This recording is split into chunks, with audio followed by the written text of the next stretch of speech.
దేవుని కృపను బట్టి మీ మధ్యలో మరొక అవకాశాన్ని దేవుడు నాకు ఇచ్చినందుకు, అలాగే నాకు ఈ అవకాశాన్ని కలిగించిన అయ్యగారు కుటుంబానికి నా హృదయపూర్వక వందనాలు తెలియజేసుకుంటూ, ఉదయం నుంచి దండయాత్రగా ఎక్కడెక్కడో మాట్లాడుకుంటూ వస్తున్నాను. ఆఖరి మాటగా దేవుడు నాకు ఇంత చక్కటి అవకాశాన్ని ఇచ్చినందుకు ఆ దేవునికి కృతజ్ఞతాస్తుతులు చెల్లిస్తూ, అలాగే కూడి వచ్చిన కుటుంబమైన మీ అందరికీ యేసువారి పేరిట శుభాభివందనాలు తెలియజేస్తున్నాను. నాకు ఇచ్చిన 7వ మాటను ముందు చదువుకుందాం. లూకా సువార్త 23వ అధ్యాయము 46వ వచనం. అప్పుడు యేసు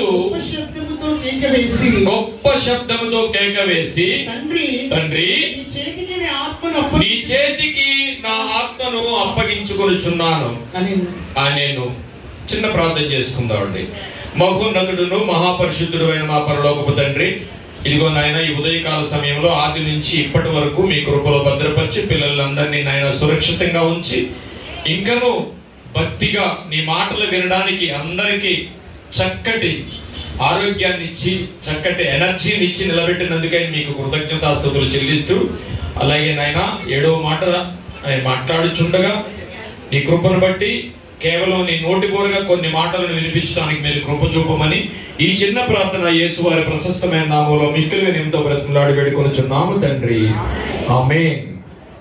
ఈ మాటలో మనం చూసే ముందు ప్రియులారా, ఒక చిన్న విషయాన్ని, ఒక ప్రిలిమినరీ ఇన్ఫర్మేషన్ మీ ముందు ఉంచాలనుకుంటున్నాను. ఒక ప్రాథమికమైన ఉద్దేశాన్ని మీ ముందు ఉంచాలనుకుంటున్నాను. ఈరోజు శుభ శుక్రవారం కదా. ఎందుకు శుభ శుక్రవారం? శుభ శుక్రవారం ఏంటి? యేసుప్రభు వారు మరణించినప్పుడు శుభ శుక్రవారం ఎలా అవుతుంది అని మనం ఆలోచించగలిగితే ప్రియులారా, ఇవాళ సేమ్ ఇదే డేట్ కి 2025 సంవత్సరాల క్రితం ఏప్రిల్ 7th 4 మొదటి సంవత్సరం ఆయన సిలువ వేసిన రోజు, అది శుక్రవారం. అంతటి గొప్ప స్థితిని మనం పొంది ఉన్నాము. ఇక్కడ ఉన్న ప్రతి వాళ్ళు కూడా ఈ శుభ శుక్రవారం రోజున చూడడానికి ఎంత ధన్యులో మనం ఒక చిన్న ప్రిలిమినరీ ఇన్ఫర్మేషన్, చిన్న ప్రాథమికమైన విషయాన్ని మీ ముందు ఉంచాలని ఆలోచిస్తున్నాను. ఎందుకంటే ఈ శిలువ మరణానికి సంబంధించిన ప్రవచనాలు సుమారు పాత నిబంధనలో 33 ప్రవచనాలు రాయబడ్డాయి. యేసు ప్రభు వారి కేవలం శిలువ మరణానికి సంబంధించింది. ఆ 33 వచనాల్ని సుమారు 39 పుస్తకాల్లో రాయబడింది. ఆ 39 పుస్తకాలు రాసిన ప్రవక్తలు ఆ రాసిన విషయాలను రాస్తున్నప్పుడు, ఇదిగో కన్యక గర్భవతి పుడతాడు, కన్యక గర్భవతి పుడతాడా, కన్యక గర్భవతి అవడం ఏంటి, ఆశ్చర్యపోయారు. అలాగే ఎన్నో విషయాలు, ఆయన శ్రమ పొందుతాడట, శ్రమ పొందిన తర్వాత మళ్ళా పునరుద్ధానుడై లేస్తాడట అని ఒక ప్రవక్త రాశాడు.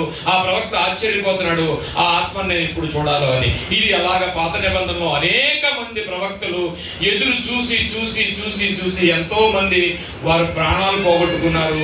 ఎవ్వరూ ఆ యేసు గురించి రాసిన ఆత్మను చూడడానికి, పాత నిబంధన అంతా గడిచిపోయింది, మలాకీ గ్రంథం ముగిసిపోయింది, సమాప్తి అయింది అన్నారు, కానీ ఎవ్వరు వాళ్ళు చూడలేకపోయారట. కానీ ఇప్పుడు మన తరంలో యేసు ప్రభు వారు క్రీస్తు శకంలో మనం ఉన్నాం కనుక ఆయన కాలంలో మనం ఎంత ధన్యులమో ముందు ఈ శుభ శుక్రవారం గురించి మనం ఆలోచించాలి ప్రియులారా. దేవునికి స్తోత్రం చెప్తాం. యేసు ప్రభు వారు పుడతారు, ఎన్నో కార్యాలు చేస్తారు, లేగిస్తారు అనుకున్న ప్రవక్త ఒక్క ప్రవక్త కూడా ఆ ఆత్మను చూడాలని ఎదురు చూశారట, కానీ ఎప్పటికీ వాళ్ళు చూడలేకపోయారట ఎంతో మంది. అందుకే ఒక సందర్భం మనకు కనిపిస్తూ ఉంటది. యేసుప్రభు వారు ఒకసారి శాస్త్రుల పరిచయలతో మాట్లాడుతున్నప్పుడు, ఏంటో ఏం మాట్లాడుతున్నారు, మీ అబ్రహాం గారు నాకు తెలుసా అని అడిగితే కోపం వచ్చిందంట వాళ్ళకి. మొన్న నీకు 50 ఏళ్ళు, మా అబ్రహాం గారు నీకు ఎలా తెలియడు అంటే, లేదు మీ అబ్రహాం నన్ను చూద్దాం అనుకున్నాడు, చూసాడు అని కూడా నిన్నటికి రాళ్ళించి కొట్టుకోరు యేసుప్రభు వారిని. అంటే ఎంతమంది ప్రవక్తలు ఆయన ఆత్మను చూద్దాం అనుకున్నారు, చూడలేకపోయారు. కానీ ఈ కాలంలో మనందరం ఈ శుభ శుక్రవారంలో ఆయన మరణించిన స్థితిని మనం చూడడానికి దేవుడు మనకిచ్చిన ఈ శుభ శుక్రవారం ఎంత అమూల్యమైందో ఎప్పుడూ మర్చిపోకూడదు ప్రియులారా. దేవునికి స్తోత్రం. పేతురు గారు రాసిన మొదటి పత్రిక, నేను అంశంలోకి వెళ్లే ముందు ఒక్క చిన్న విషయం. పేతురు గారు రాసిన మొదటి పత్రిక 1వ అధ్యాయము, మొదటి పత్రిక 1వ అధ్యాయము 10వ వచనం. పేతురు గారు సంఘాన్ని గురించి ఇలా మాట్లాడుతున్నారు. ఇగో ఇక్కడ మీరు అందరూ వచ్చారు కదా, ఈ కృప ఏంటో తెలుసా మీకు? అసలు ఈ కృప గురించి మీకు ఏమైనా అర్థం అవుతుందా? ఇక్కడ నువ్వు కూర్చోవాలనుకుంటే ఇగో ఆ దేవాది దేవుడు ఆ పాత నిబంధనలో రాసిన ఆత్మను చూడలేక, ఆ కృపాయుగాన్ని చూడలేక, ఆయన కృప ఎలాగుంటుందో చూడలేక వాళ్ళు మరణించారు. కానీ ఇప్పుడైతే మనకేమైంది తెలుసా అని సంఘంతో పేతురు గారు మాట్లాడుతున్న మాట మనం ఆలోచించినట్లయితే, ఇగో మీకు కలిగిన ఈ కృపను గూర్చి ప్రవచించిన ఆ ప్రవక్తలు అనగా పాత నిబంధన ప్రవక్తలు మొత్తం కూడా ఈ రక్షణ గూర్చి పరిశీలించు. రక్షణ వస్తుంది, రక్షకుడు వస్తాడు, రక్షకుడు పుడతాడు, ఆయన ప్రార్థన పొందుతాడు, మరణిస్తాడు, లేస్తాడు అని మేము రాశారు. కానీ అది చూడలేక తమ యందున్న క్రీస్తు అంటే ఆయన క్రీస్తు గురించి రాసిన వాళ్ళందరూ క్రీస్తు వశమని శ్రమలు పడతారని రాశారంట. కానీ ఆ శ్రమలు ఎలాగుంటాయో వాళ్ళు చూడలేకపోయారట. క్రీస్తు యందు శ్రమలను గూర్చి, ఇగో శ్రమలను గూర్చిన తరువాత ఒక అద్భుతమైన మహిమ కలుగుతుందట. ముందుగా సాక్ష్యం ఇచ్చినప్పుడు ఆ ఆత్మ ఏ కాలమున ఎట్టి కాలమున చూసించునో వారిని విచారించుచు పరిశోధించి వారు మరణించి అసూలు బాసారు తప్ప ఆ వారు రాసిన ఆత్మనట వాళ్ళు చూడలేకపోయారటండి. అలాంటి ఆత్మను మనం ఇదిగో గ్రంథం ద్వారా మన కాలంలో క్రీస్తుకు పూర్వం జరిగిన ధర్మశాస్త్ర చూస్తున్నాము అనేది మనం నమ్మి తీరాలి ప్రియులారా. ఈ మాటలో మనకు కనిపించింది ఏంటంటే మనం చదువుకున్నాం, ఏ మాట చదువుకున్నాం? అప్పుడు ఆయన గొప్ప శబ్దముతో కేక వేసి, గొప్ప శబ్దం అనగానే ఏమంటే ఈ గొప్ప శబ్దం అనేది మనం ఎప్పుడు మన మాటలోంచి ఎప్పుడు వస్తుంది? గొప్ప శబ్దం అంటే గట్టిగా దెబ్బ తగిలితో వస్తుందనా గొప్ప శబ్దం. రెండోది మహానందం వచ్చినప్పుడు గొప్ప వస్తుంది. పాస్ అయిపోయాడు అనుకోండి, అంటే పెద్ద కేకేసినానా నేను పాస్ అయిపోయాను అంటాడు, లేదా పెద్ద దెబ్బ తగిలితో వస్తుంది. ఇప్పుడు ఏ ఉద్దేశంతో ఈయన గొప్పగా శబ్దం వచ్చిందట? ఏంటి శబ్దం? ఏంటి ఈ శబ్దంలో ఉన్న అర్థం ఏంటి చెప్పండి?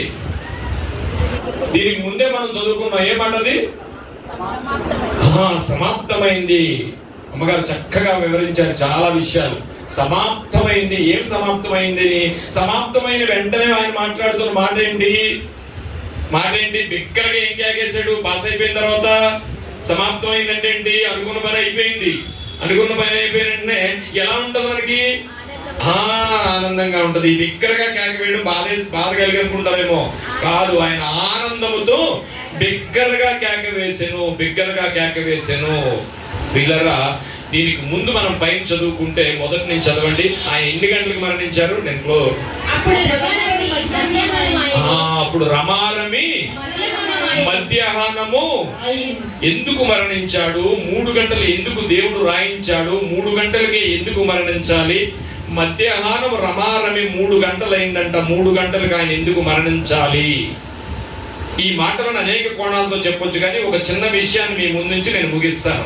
3 గంటలకని ఎందుకు అన్నాడు? ఇది యెహోవా ఏర్పాటు చేసిన దినము. కీర్తనల గ్రంథము 18వ అధ్యాయం 22వ వచనం ఒకసారి చదువుకుందాం. కీర్తనల గ్రంథము. ఈ మాటలో ఉన్న సంతృప్తి ఏంటంటే, ఈ సంతృప్తి వచనం ఏంటంటే, కీర్తనల గ్రంథము 118వ అధ్యాయం 22వ వచనం. కీర్తనల గ్రంథము 118వ అధ్యాయం 22వ వచనం. ఇల్లు కట్టువారు నిషేధించిన రాయి మూలకు తలరాయి ఆయను. అది యెహోవా వలన కలిగినది, అది జనులకు ఆశ్చర్యము. తర్వాత ఏమిటట ఈ విజయం వెనకాల ఉన్నది ఏంటంటే, ఇది యెహోవా ఏర్పాటు చేసిన దినము. ఆ దినం ఎలా ఉంటదట? ఆ దినం గురించి ఒక్క మాట్లాడుకుని వెళ్ళిపోతాం. ఇందాక చెప్పారు. మరో వచనాన్ని చూద్దాం. ఆయనే ఆ రోజు చీకటి కలగజేసినట్టు ఒక అద్భుతమైన ఆ మాటలు అమ్మగారు చెప్పిన మాట ఈ సృష్టిలో ప్రపంచంలో ఎప్పటికీ కలగలేదు, ఎప్పటికీ కలగదు, మరి ఎప్పటికీ అది కలగదు. అలాంటి ఒక అద్భుతమైన రోజే ఈ శుభ శుక్రవారం. అలాంటి శుభ శుక్రవారంలో మనం కూర్చోబెట్టిన ఆ దేవాది దేవునికి మరొకసారి హృదయపూర్వకంగా కృతజ్ఞతాస్తుతులు చెల్లిద్దాం, దేవునికి స్తోత్రం చెప్తాం. జకర్యా గ్రంథము 4వ అధ్యాయము ఈ మూడవ 3 గంటలకి ఎందుకు ఆయన చనిపోవాల్సి వచ్చిందనేది ఒక ప్రశ్న ద్వారా మనం ముగించుకుందాం. చాలా మాట్లాడవచ్చు, కానీ 3 గంటలకి ఎందుకు ఆయన మరణించాల్సి వచ్చింది? ఏమండి, ఆయన ఏలి ఏలి అని తన ఆత్మను అప్పగించుకున్నాడా? ఆయన చనిపోయాడా 3 గంటలకి? 3 గంటలకే ఆయన చనిపోయాడా? ఆత్మను అప్పగించుకున్నాడా? ఆత్మను అప్పగించుకున్నాడు. ఆత్మను తెచ్చుకోగలడు, అప్పగించుకోగలడు, ఆయన నిలబెట్టుకోగలడు. అంతా ఆయన స్వాధీనంలో ఉంది. అలాంటి శక్తిమంతుడు మాట్లాడుతున్న మాట ఏం మాట్లాడుతున్నాడంటే చూడండి, జకర్యా గ్రంథము 14వ అధ్యాయం 7వ వచనం. ఆ దినం ఎలాంటిదో మాట్లాడుతున్నాడు. ఆ దినము ప్రత్యేకమైనదిగా ఉండెను. ఏమంటే ఈ సృష్టిలో ఇలాంటి దినము మరి ఎప్పుడు ఎక్కడ లేదు. ఒక ప్రత్యేకమైన దినము, అది యెహోవా ఏర్పాటు చేసిన దినము. అది యెహోవాకు తెలిసిన దినము. ఏంటి? పగలు కాదట, రాత్రి కాదట. అంటే పగలు కాదు, రాత్రి కాదు అనే దినం ఏమైనా ఉందో ఒకటి. ఇప్పుడు ఏంటి, పగల రాత్రి? అది కాదట, రాత్రి కాదట. ఎలా ఉంటుందో దినం? ఎలా ఉంటుందో దినం? ఎందుకు 3 గంటలు ఆయన మరణించాడో తెలుసా ప్రియులారా? పస్కా గొర్రె పిల్ల పాత నిబంధనలో పులిన రొట్టెల పండగ చేసినప్పుడు, ఇదిగో మరణతో వచ్చి ఇశ్రాయేలుని చంపాలనుకున్నప్పుడు ఆయన పస్కా బలి పెట్టినప్పుడు, ఆ పస్కా బలి ఎప్పుడు జరుగుతుందో తెలుసండి? నిర్గమకాండము 12వ అధ్యాయము. ఎందుకు 3 గంటలకు యేసు ప్రభు వారు మరణించారు అంటే, ఆయన ఆత్మను అంత తొందరగా 3 గంటల వరకు ఎందుకు పుచ్చుకున్నాడు, ఎందుకు ఆగాడు? 12 గంటలకు చనిపోవచ్చుగా. ఎన్ని గంటలకు వేశారు సిలువ? 12 గంటలకు అయింది. 12 గంటలకు సిలువ వేశారు, 3 గంటలకు చచ్చిపోయాడు ఆయన. 3 గంటలు ఆయన ఆత్మ అప్పగించుకున్నాడు. ఎందుకు 3 గంటల వరకు ఆయన ఎదురు చూశారంటే, ఇది ప్రణాళిక, యెహోవా ఏర్పాటు చేసిన దినము. ఆ దినము ప్రత్యేకమైనదిగా ఉండను. అది రాత్రి కాదు, పగలు కాదు. మరి ఏంటి అంటే, అదిగో ఆ 3 గంటలకు ఏమైందంటే, ఆయన మరణించిన వెంటనే లోకం అంతా ఏమైపోయిందండి? చీకటి అయిపోయింది. ఆ చీకట్లోనే ఆయనకి బరియలంతా చేశారు నికోదేము గారు, అరిమతయ్య గారు. చేసిన తర్వాత ఇక మరలా 5 గంటలకు ఏమొచ్చిందంటండి? ఏ కాలమైనా చదవమని. ఆ దినము ప్రత్యేకమైనదిగా ఉండును. అది యెహోవాకు తెలియపరిచిన దినము. అది పగలు కాదు, రాత్రి కాదు, అస్తమయ కాలమున వెలుతురు కలిగెను. ఎందుకు 3 గంటలకు ఆయన మరణించాల్సి వచ్చిందంటే, పస్కా గొర్రె పిల్లని ఎప్పుడు మరణించాలనేది నిర్గమకాండంలో దేవుడు వారికి ఇచ్చిన ఆజ్ఞ ప్రకారం.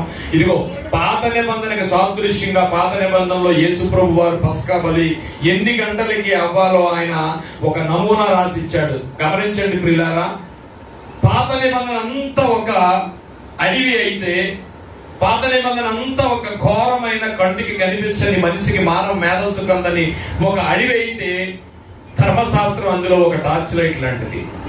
ఆ టార్చ్ లైట్ ని తీసుకుని పాత నిబంధనలో ఉన్న ఆ అడవి దాటిన తర్వాత మనకి ఏం కనిపిస్తుంది తెలిసిన? అదిగో వెలుగు కనిపిస్తుంది. అలాంటి వెలుగు కనిపించేదే ఈ యెహోవా ఏర్పాటు చేసిన దినము. ఆ దినమును మన నుంచి నా దేవాది దేవునికి మరొకసారి కృతజ్ఞతాస్తుతులు చెల్లిద్దాం, దేవునికి స్తోత్రం చెప్తాం. నిర్గమకాండము 12వ అధ్యాయము 7వ వచనం. ఇశ్రాయేలీయులు కూడా ఇచ్చారు పస్కా బలి, పస్కా పశువు ఎన్ని గంటలకు చేయాలో తెలిసినా అని ఆయన నిర్గమకాండంలో ఇచ్చిన మాటను మనం చదువుకుంటున్నాం. ఆయన 3 గంటలకు ఎందుకు ఆయన ఆత్మను అప్పగించుకున్నాడో. ఈ నెల 14వ దినము వరకు మీరు దానిని ఉంచుకొనవలెను. మీరు ఈ వాక్యం ఏంటంటే, పైకి వెళ్ళి చదువుకుంటే మనందరికీ తెలుసు, మనందరం అన్నిటి నుంచి వచ్చాము. ఏమంటే జాతరలో మనం నూకాలు అమ్మకో, మరో అమ్మకో, ఇంకెవరో అమ్మకో ఒక పోతుని వేసుకున్నా, ఒక కోడిని వేసుకున్నా ఏం చేస్తామండి? మొక్కుకుంటాము. మొక్కేస్తామనే పదం తెలుసు ఎవరికైనా? మొక్కేస్తామా? నీకు వెళ్ళిపోవచ్చు, ఇది చూడాలి. నేను మొక్కేసుకుంటారు అంటే, మొక్కేయడం అంటే మొక్కుకోవడం. దాన్ని ఏం చేస్తారో తెలిసిన, కొంతమంది అయితే ఆ రోజునే కొనుక్కుంటారు, కొంతమంది అయితే ఓ వారం 10 రోజుల ముందు దాన్ని తీసుకొచ్చి ఓ బొట్లు పెట్టి దానికి భోజనాలు పెట్టి మొత్తం మీద దాన్ని ఎలా చేస్తారంటే ఒక దేవతను పూజించినట్టుగా చేస్తారు. అలాంటి కార్యక్రమాన్ని ఇక్కడ అది కాదు. కానీ మీరు చూడండి, 14 దినం వరకు మీరు దానిని ఉంచవలెను. ఇక ఒక చక్కటి మేకపిల్లని తీసుకోవాలి, ఆ గొర్రె పిల్లని తీసుకుని 14 దినాలు మన దగ్గర ఉంచుకుని ఏం చేయాలి?